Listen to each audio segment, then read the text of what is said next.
नै मिलाएर अनि म चाहिँ स्टुडेन्ट हो। अनि खासमा चाहिँ यहाँ चाहिँ खासमा अनि एउटा पार्टीको भन्दा नि हुम्लाको समग्र सबैको आवाज सुन्न पाउँदा एकदम खुसी लाग्यो। हुम्लाको समस्या बयान गर्दाखेरि सम्भव छैन। यति समस्या छ कि मान्छेहरूले नुनको खाने गरे पनि नुन खान पाएको छैन र पानीको त्यत्रो सागर गरे पनि पानी पिउन पाएको छैन। त्यो समस्या हामीले समाधान गर्नुपर्छ। विद्यार्थीहरू बेजदर एजुकेसन गरेर मास्टरी भए पनि कुनै सेवा सुविधा भन्ने कुनै छैन, अवस्था पनि शून्य छ। यसलाई समाधान गर्नु पर्यो।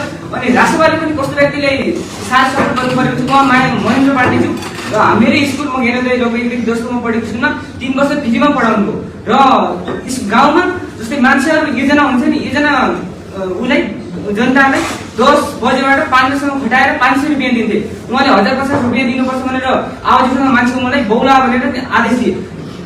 उसको गाउँको दिमाग यस्तो छ कि मान्छेले परिवर्तन गर्छु भन्ने मान्छेलाई नि नोकरामा दिइरहेका छन्। अब यस्तो मान्छेलाई अवसर दिन सकियो भने चाहिँ र म चाहिँ राष्ट्रको खासमा म राजनीतिमा त्यति ज्ञान छैन मलाई, म चाहिँ स्टुडेन्ट हो र राष्ट्रको उहाँ व्यक्ति चाहिँ गाउँमा गएर एक राम्रो काम गरेकोले उहाँ धेरै राम्रो लाग्छ। अनि समग्र हुम्लाको भन्दाखेरि समस्या भन्दा नि मान्छेहरूले यस्तै छ।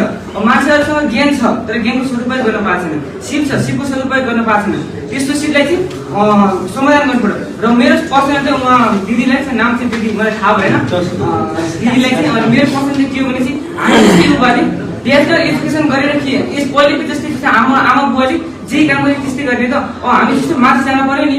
अब हेर्नुहोस् गाउँमा काठमाडौँमा पनि हुम्लाको विद्यार्थी भन्दा बित्तिकै दिमाग अर्को जान्छ कि यो विद्यार्थी हुम्लाको रहेछ कस्तो पनि थाहा हुन्छ कि यस्तो हेर्छन् नि। मैले आफैले भोगेको म करिब लगभग काठमाडौँ बसेको 3 वर्ष जति भयो। एससी दिएर आएको, अहिले म कलेज सकाएर अहिले म ब्याचलर पढ्दैछु। यस्तो चर्चा दिन्छ नि मान्छेले हुम्ला भन्दाखेरि कुनै अब हुम्लाको पनि पिछडिको कोटा भन्छ नि, त्यो कोटा हुम्लाको विद्यार्थीले पाउँदैन कि यसकोले पाउँछ तर हुम्लाको नाउँ मात्र हुन्छ कि।